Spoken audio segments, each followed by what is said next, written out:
पहला प्रश्न है, कॉलम 1 एवं कॉलम 2 का मिलान करके सही कूट की पहचान कीजिए।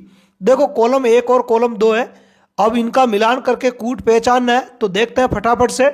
कॉलम 1 में देखते हैं पहले, सबसे पहले कॉलम 1 में 1 नंबर पर है निम्न स्तरीय आवश्यकताएं, 2 नंबर पर है मध्यम स्तरीय आवश्यकताएं और 3 नंबर पर है उच्च स्तरीय आवश्यकताएं। इधर कॉलम 2 में है, ए में है सुरक्षा समूह सम्मान की आवश्यकताएं, बी में है आपके आत्मानुभूति या आत्म सिद्धि की आवश्यकताएं और सी में है जैविकीय या शारीरिक आवश्यकताएं। ठीक है, तो इसमें से सही कूट कौन सा होगा? तो देखो निम्न स्तरीय जो आवश्यकताएं होती है, निम्न स्तरीय आवश्यकताओं को अपन जैविकीय या शारीरिक आवश्यकताएं भी बोलते हैं, जैसे भूख प्यास नींद वगैरह जो होती है वो होती है। तो इस एक वाले का जो मिलान है वो सी वाले से हो जाएगा। किससे हो जाएगा? सी वाले से हो जाएगा, मतलब 1 में सी आएगा। फिर है आपके 2 पर है मध्यम स्तरीय आवश्यकताएं। तो मध्यम स्तरीय आवश्यकताएं होती है वो सुरक्षा संबंधी आवश्यकताएं होती हैं, जैसे सुरक्षा है या समूह है या सम्मान की आवश्यकताएं होती है, तो ये इससे मिल जाएगी। और 3 नंबर पर आपके उच्च स्तरीय आवश्यकताएं। तो उच्च स्तरीय आवश्यकताएं हैं वो आत्मा अनुभूति और आत्म सिद्धि की आवश्यकताएं होती हैं।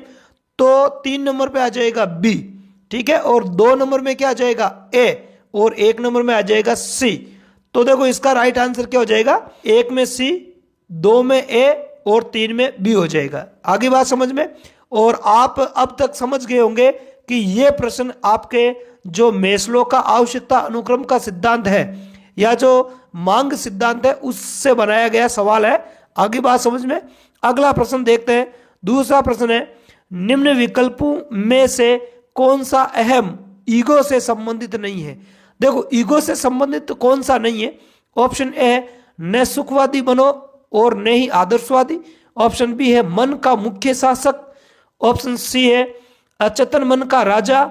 ऑप्शन डी में है चेतन मन का स्वामी और ऑप्शन ई में है अनुत्तरित प्रश्न।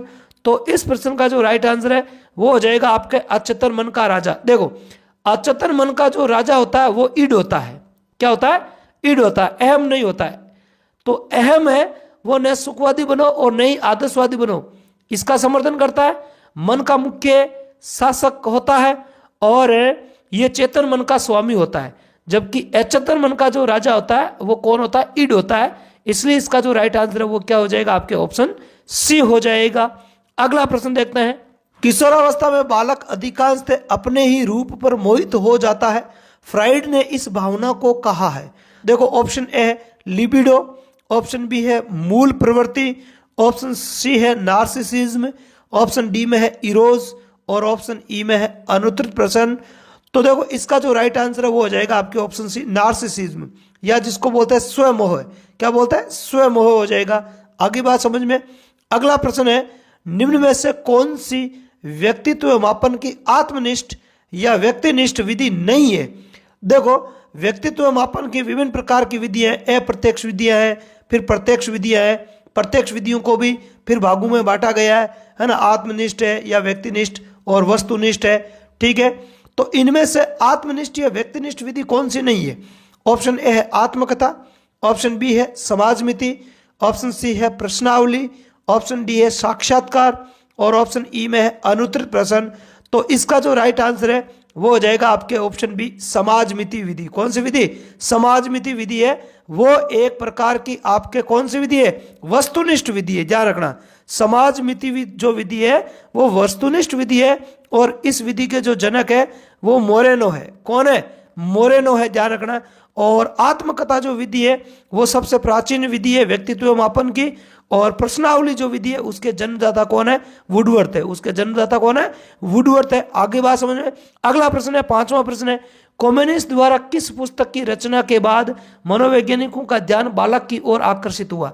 देखो कम्युनिस्ट ने एक पुस्तक लिखी थी और उस पुस्तक को लिखने से पहले मनोवैज्ञानिकों का ध्यान बालक पर बिल्कुल भी नहीं था या बहुत ही कम था, है ना। पहले तो प्राचीन समय में था, फिर बीच में एक अंधकार युग सा आ गया था जिस समय के दौरान बालकों पर कोई किसी प्रकार का कोई ध्यान नहीं दिया गया उनके विकास के बारे में वगैरह। ठीक है, फिर कम्युनिस्ट ने एक पुस्तक लिखी थी, उसके बाद मनोवैज्ञानिकों का जो ध्यान है या आकर्षण का केंद्र है वो बालक बन गया। अब आपको उस पुस्तक का नाम बताना है। ऑप्शन ए है आउटलाइन साइकोलॉजी, ऑप्शन बी है ऑर्बिक विक्टस, ऑप्शन सी है एडोलसेंस, ऑप्शन डी है माइंड ऑफ द चाइल्ड और ऑप्शन ई में अनुत्तरित प्रश्न। तो इनमें से कौन सी पुस्तक होगी? तो इसका जो राइट आंसर वो हो जाएगा आपके ऑप्शन बी ऑर्बिक विक्टस। इसके अलावा बात करें आउटलाइन साइकोलॉजी, तो आउटलाइन साइकोलॉजी जो पुस्तक है वो आपके विलियम मैकडूगल ने लिखी थी। किसने लिखी थी? विलियम मैकडूगल ने। और एडोलसेंस जो पुस्तक है वो लिखी थी स्टैनली हॉल ने। और माइंड ऑफ द चाइल्ड पुस्तक लिखी थी प्रेयर ने। किसने लिखी थी? प्रेयर ने लिखी थी। अगले प्रश्न की बात करते हैं। अगला है जालोटा बुद्धि परीक्षण के संबंध में कौन सा कथन सही है? तो जालोटा का जो बुद्धि परीक्षण है उसके बारे में कुछ कथन दिए गए हैं, उनमें से कौन सा सही है उसकी अपने को पहचान करनी है। ऑप्शन ए है ये सामूहिक शाब्दिक बुद्धि परीक्षण है, बिल्कुल सही है। बी है ये 11 से 16 वर्ष तक के बालकों के लिए उपयोगी है, बिल्कुल सही है। ये जो परीक्षण है बुद्धि परीक्षण है वो 11 वर्ष से लेकर 16 वर्ष के बालकों के लिए उपयोगी है। ऑप्शन सी में है इसमें 7 क्षेत्रों से संबंधित कुल 100 प्रश्न शामिल है। कितने प्रश्नों को शामिल किया गया? 100 प्रश्नों को इसमें शामिल किया गया। तो ये भी आपके सही है। इसका मतलब ये हुआ कि जो सभी कथन है वो सही है, इसलिए इसका जो राइट आंसर है वो हो जाएगा आपके ऑप्शन डी उपयुक्त सभी सही है। अगला प्रश्न है जिज्ञासा की प्रवृत्ति डैश डैश डैश में जबकि जिज्ञासा की प्रबलता रिक्त स्थान में होती है। मतलब जिज्ञासा की प्रवृत्ति किस अवस्था में होती है और जिज्ञासा की प्रबलता किस अवस्था में होती है, ये अपने को बताना है। ऑप्शन देखते हैं। ऑप्शन ए है बाल्यावस्था किशोरावस्था, ऑप्शन बी है किशोरावस्था बाल्यावस्था, ऑप्शन सी है शैशवावस्था बाल्यावस्था, ऑप्शन डी है बाल्यावस्था शैशवावस्था और ऑप्शन ई में अनुत्तरित प्रश्न। तो इन खाली जगहों में क्रम से कौन से शब्द आएंगे? तो इसका जो राइट आंसर है वो हो जाएगा आपके ऑप्शन सी शैशवावस्था बाल्यावस्था। मतलब है जिज्ञासा की जो प्रवृत्ति है वो शैशवावस्था में होती है, जबकि जिज्ञासा की प्रबलता है वो बाल्यावस्था में होती है। ये बात आपको ध्यान में रखनी है। एक बात मैं सभी साथियों को बता दूं और वो बात ये है कि मैं साइकोलॉजी में आपके इसी प्रकार के प्रश्न लेने वाला हूं, क्योंकि मेरा टारगेट केवल फॉर्मेलिटी करवाना नहीं है। कभी भी फॉर्मेलिटी करवा के आपका टाइम खराब करना नहीं है। मैं चाहता हूं कि साइकोलॉजी में जहां जहां कंफ्यूजन होती है वो कंफ्यूजन आपको मैं पूर्ण तरीके से आपकी वो कंफ्यूजन क्लियर कर दूं, है ना। जैसे इस प्रश्न में आया कि जिज्ञासा की प्रवृत्ति किस अवस्था में होती है? शेष अवस्था में, जबकि जिज्ञासा की प्रबलता किस में होती है? बाल्य अवस्था में होती है। 8वां प्रश्न है निम्न में से कौन सा कथन सही है? देखो कुछ कथन है, उनमें से कौन सा सही है?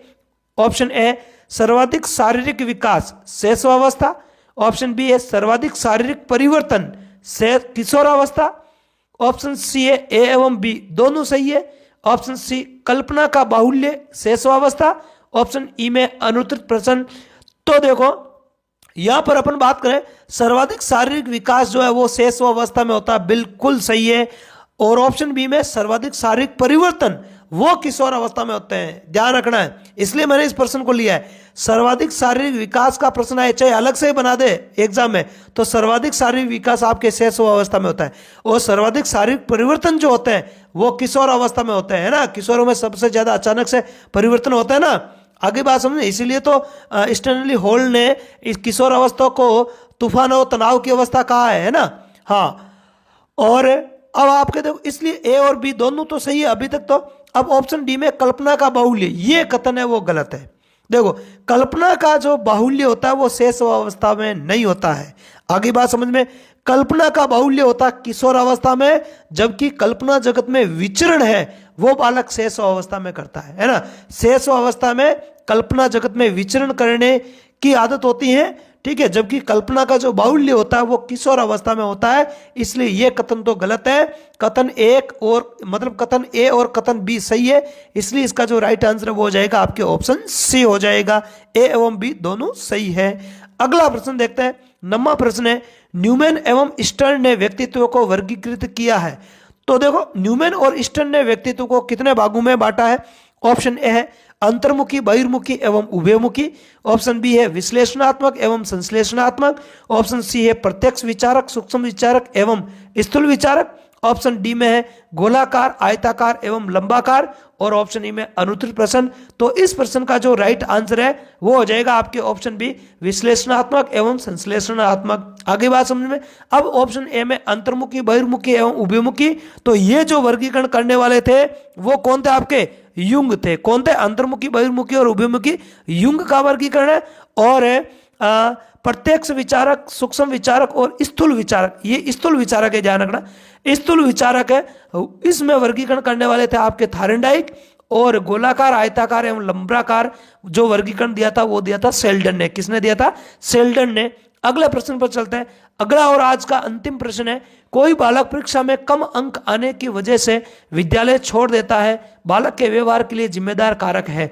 मतलब कोई बालक के परीक्षा में बार बार उसके अंक कम आते हैं तो आखिरकार वो विद्यालय छोड़ ही देता है। इसका कारण क्या है? ऑप्शन ए है अतृप्ति, ऑप्शन बी है बगनासा या कुंठा, ऑप्शन सी है तनाव, ऑप्शन डी है द्वंद्व, ऑप्शन ई में अनुत्तरित प्रश्न। तो देखो बार बार परीक्षा में कम नंबर आते हैं मेहनत करने के बावजूद भी, तो वो कुंठा का शिकार हो जाता है ना, उसमें बगनासा उत्पन्न हो जाती है, वो बालक जो है वो कुंठित हो जाता है। आगे बात समझ में, इसलिए वो विद्यालय छोड़ देता है। तो कुंठा या बगनासा उसके विद्यालय छोड़ने का क्या होगा? कारक होगा। आगे बात समझ में। तो आज की क्लास में इतना ही।